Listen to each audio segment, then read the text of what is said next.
Uh-oh.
Okay, we'll start with this. Caleb Plant, ahead of this weekend's fight with Trevor McCumby, this weekend's undercard, promises to figure out being called a quitter by Trevor McCumby. When did Caleb quit? Trevor McCumby may regret labeling Caleb Plant a quitter ahead of their September 14th showdown. Plant is a former IBF super middleweight champion and has only lost 2 times in a 24-fight career that, in recent years, has been conducted at a level to which McCumby, 28-0 with 21 KOs, is completely unaccustomed, while McCumby has only recently graduated to 10-rounders in the last year. Plant has been a fixture amongst the world's best for the last 5. His only losses came when he was stopped in 11 rounds after a courageous effort against Canelo Alvarez in 2021 and in his most recent outing when outpointed over 12 rounds by David Benavidez last year. I don't think that Trevor's trash talk needs to be overanalyzed because it's trash talk. He was looking for something to say, something negative,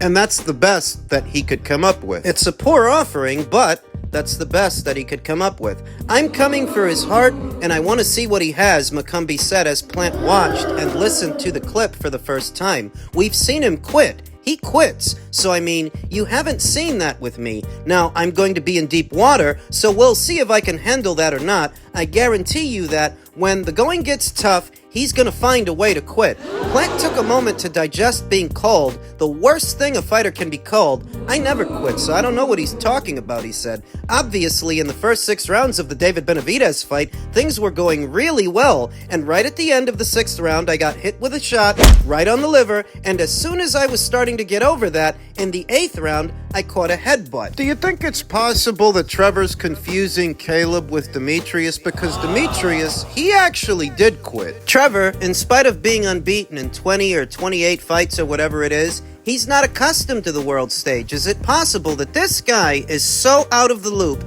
he's confusing what David did to Demetrius to what he did to Caleb? That's what it sounds like. Blood was getting in my eye. It was hard to see, hard to judge the distance. I was going for the clinch a little more because of that, and with hindsight, that may not have been the best game plan. But when it's hard to judge the distance, you've got to do the best thing you can. You're in there by yourself. I never quit, so I don't know where he's getting that from. I guarantee you on September 14th, I bet he quits. He might. You know, him saying that I quit, I hadn't seen that. That's my first time hearing that. For him to call me a quitter? I've never quit in my life. I've had a million chances to quit. You all saw my story. You all know what I've had to go through to get here. You all know what trials I've had to fight through to get here. And I'm no victim of that. But for him to call me a quitter, that's nice to know, Plant said coldly. We're gonna figure that out for sure. Going with Caleb Plant to beat Trevor McCumby, who after something like 28 fights is just now fighting in 10-rounders, I think that's the safe choice. I think that's the safe bet. And I think that for Caleb, after that fight, there are lots of opportunities out there, not exclusive to the PBC side of things, that he might need to capitalize on. Trevor McCumby calling Caleb Plant a quitter reminds me of when one of the Durrell brothers called Caleb Plant some kind of a name or something offensive. Something happened. He made him pay for it. I think he's going to make Trevor pay for it this weekend. But it's not until after that fight that things get interesting for Caleb. There's not a lot left on the PBC side of things for this guy to do. There's not a lot left there. Forget about a Jermall Charlo fight because now he's got legal woes. He's got legal trouble. He crashed the Lamborghini back in May and he was charged for it recently, something like that. He's out. So where they might have had a plan to do a Plant versus Charlo fight, I don't see that happening now. So what is there left for Caleb? Well, there are a good number of unbeaten up-and-comers coming through. Fighters like Diego Pacheco, Christian Mabili. They're on different sides of the street. The winner of Munguia versus Bazinian, Bektemir Melenkuziev. The winner of Skull versus Shishkin. These are guys that Caleb Plant could fight. He might have to leave the island to do it. But there's not a lot left on that island. David Morrell moved up, and you've already been there and done that with David Benavidez. You've already been there and done that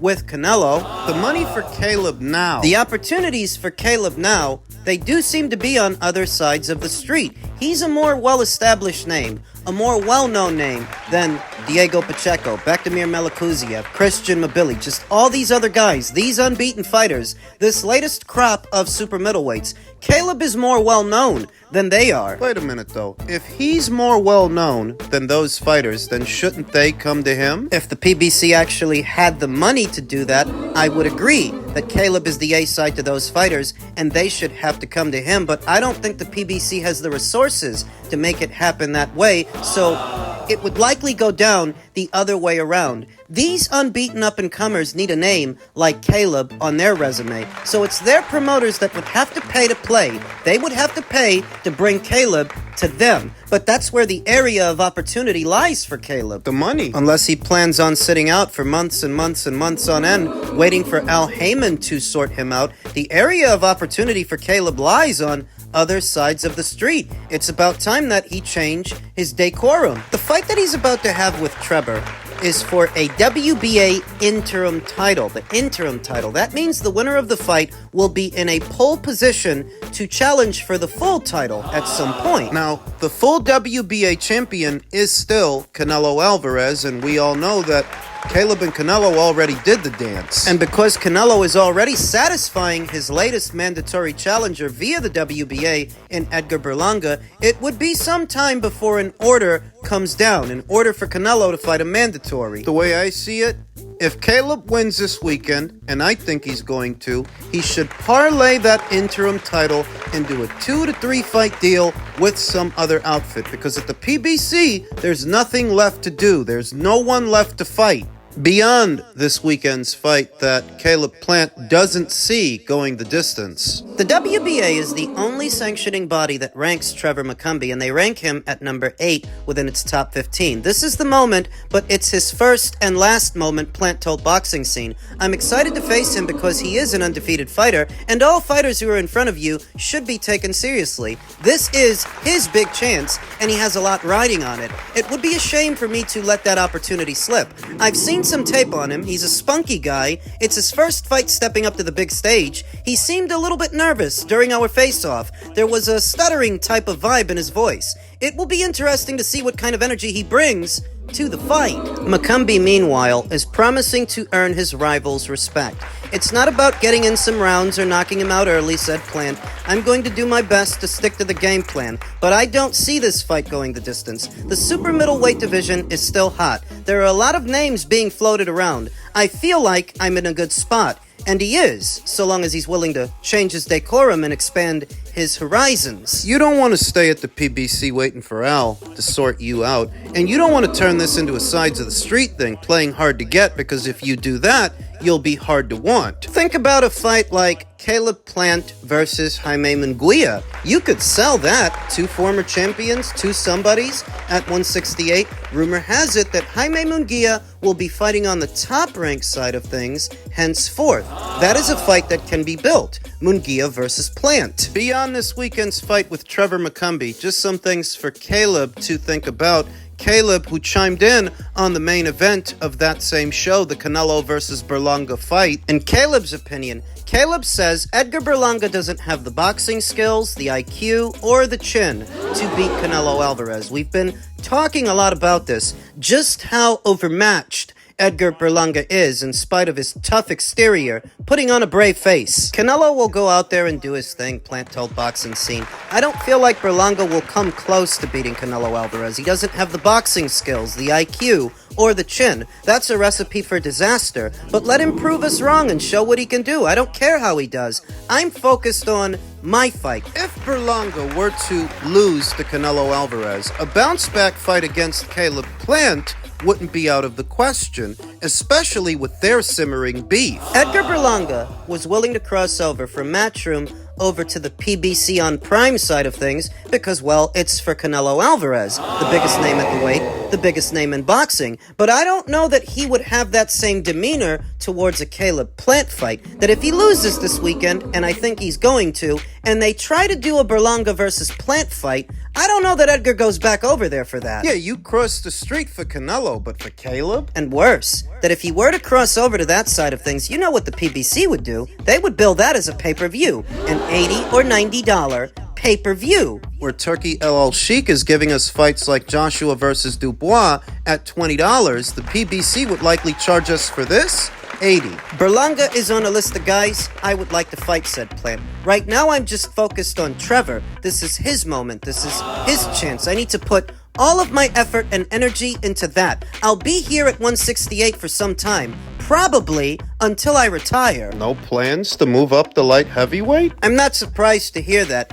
Caleb Plant is a good fighter, solid fighter, and a former champion, but I don't think he could hack it up there with the big boys. No, I don't think Caleb would hack it at 175, and most of the money at 175, aside from the two champions, most of the dough up there, it's in England, it's in the UK. At present, Joshua Buatsi, Willie Hutchinson, Anthony Yard, Callum Smith, Craig Richards, Lyndon Arthur. These are the somebodies at 175 right now. At present. In the future, Ben Whitaker. The money for a light heavyweight for the next 2-3 years, it's gonna be in the UK. So when you think about that, and then you think about Caleb, I don't know how Caleb feels about traveling over there in his career. Caleb hasn't actually done much, if any, traveling, has he? Think about his physical dimensions. Caleb Plant doesn't look like he struggles at all to get to 168. He's not a big guy. He's got some height and some length, but he's very lean. I don't think he'd be durable enough to make it at 175. So when I hear him say that he may stay at 168 for the duration of his career, I'm not surprised. Plant has not fought since his date against David Benavidez last year, but he still believes he's worthy of a rematch against Canelo Alvarez. An Alvarez fight could happen. Never say never, said Plant. That's another fight I'm down to have, and boxing would love. He's not next for me, not right now. Nothing is next for me except Trevor McCumby. Nothing happens unless I get my hand raised. I've been away for a minute, but I've been using my time wisely, and you will see the best Caleb Plant this weekend. He's not getting a Canelo rematch. I mean, he better not. There is no commercial value. There is no grassroots demand. None at all for those two guys to run it back. He knocked you out. Who needs a rematch? Oh, you might, but Canelo Alvarez doesn't. Of what use would it be to Canelo fighting Caleb again? For what? No. He's got to change his decorum. And what if the conversation becomes beyond this weekend for Caleb is a Berlanga fight, then he might as well just go to Matchroom. See if you can get on a Riyadh season show. Maybe they can put that on the undercard. You don't want to go to Matchroom? You don't want to work with Eddie? Work with Bob. He's got Jaime Munguia. He's got Christian Mobili. It's the bottom line. Something has to change for Caleb if he plans on staying at 168 for the rest of his career. He can't stay on that side of the street. There's nobody over there. I did see Oscar De La Hoya is going to be in the building. Is that a conversation you're willing to have, or is it better that you guys stay away from each other? I don't know where he's getting his tickets from, but he definitely isn't getting it from me. I don't know if he's coming with Shake Turkey or what his deal is, but yeah, I saw it. No, listen, and it's him trying to shit on Canelo, and I said it a million times. I respect Canelo. I like Canelo. Met him. He's a nice guy. That night, we're talking about the history of Mexico and the history of the people and their traditions and the impact that they've had on combat sports. So somebody said to me, so you'll be celebrating Canelo that night? No, yes, we are. Yeah.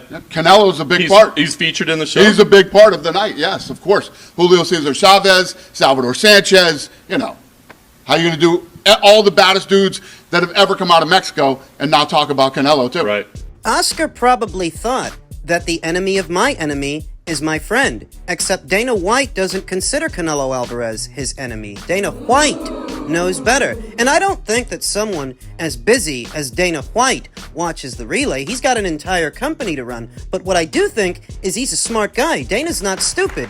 He echoed a familiar sentiment I expressed here on the channel when this entire conversation started. That if the theme of the night is the Mexican contribution to combat sports, then the contribution you're talking about exists primarily in boxing. And you can't tell the story of Mexicans in boxing and leave out Canelo Alvarez, the cash cow of boxing here today, the face of boxing here today, who's literally made history for Mexican boxing. He currently holds the indoor attendance record here in America for bringing the most people to a boxing match indoors. Currently, That's his record. he is the first Mexican undisputed champion in the four-belt era and the first undisputed champion of any kind at super middleweight. This is the guy you're talking about, and you think they're going to exclude him while telling the story of Mexicans in combat sports, Mexican boxing. Dana's not stupid. Moreover, I don't know that it was Dana's intention to eclipse Canelo Alvarez's fight with this UFC event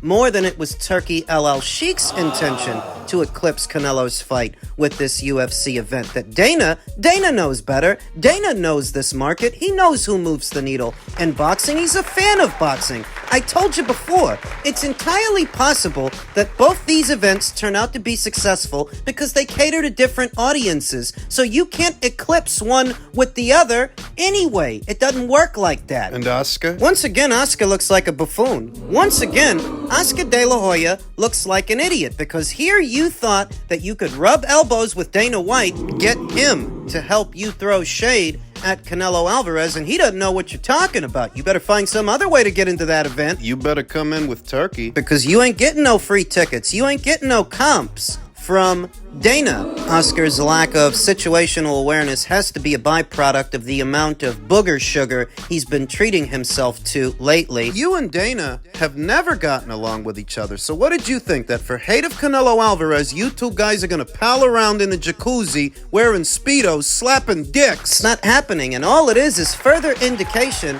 that you need to let it go. This axe to grind that you have with Canelo Alvarez, it's only making you look stupid. Canelo is gonna make his money on Saturday. Dana is too. Dana's gonna make his money on Saturday. And what are you gonna do? Are you actually gonna go to Dana's UFC event? Do you know how awkward that would be? Knowing Oscar, he still might. He gets hopped up on that stuff, he doesn't know where he is. It's not a knock on UFC. It's not a knock on MMA, but the idea from the very beginning, the idea that you could eclipse Canelo's fight, given what time of year it is, with an MMA match, it was farce. It was always farce. This is the time of year that boxing fans watch a boxing match. It's a long-standing tradition. It's not just because Canelo has a lot of fans. It's a tradition. And you can't usurp it from them. You can do your own thing, your own show. For what is your own audience. But your audience and that audience have very little to do with each other. It's apples to oranges.